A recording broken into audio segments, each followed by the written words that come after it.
we know that about 5% of children have got a hearing impairment, and over half of those children have got mild to moderate hearing loss. However, when we think about hearing impairment, often people think more of the severe and profound end of the spectrum.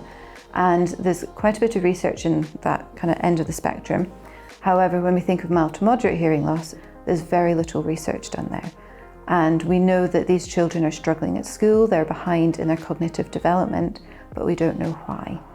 And so that is what I'm trying to find answers for in this project. Because while we are giving these children auditory technology to help them hear better, my previous work has shown that children are not getting the same benefits from their hearing technology as adults do. So I think it would be really helpful if we could understand better how children with a mild to moderate hearing loss actually communicate. Do they look at the talker for more visual information? If so, then using an algorithm that uses, say, visual cues would be very helpful. However, we find that if they're not looking at the person that they're meant to be listening to, then those algorithms would not be helpful. So therefore we should be looking at maybe algorithms that increase speech from everywhere. So here at Lancaster University, we've got this really fantastic facility, and on the bottom floor, it's completely made for children, and I'm going to be using it to run summer camps.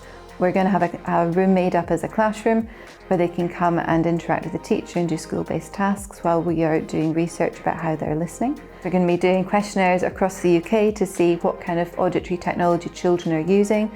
We've also got virtual reality, and we've also got our audio booths as well, where we can do some neuroimaging with the children. For example, something called EEG, where we look at the brain activity when they're doing listening tasks. And the Future Leaders Fellowship allows me to do that because it's a long-term plan, and through that I can hire a large team that can help me work on multiple projects at the same time to look at the difficulties that these children are having from many different angles, to try and build a comprehensive picture as to why they're having these difficulties and to come up with some answers.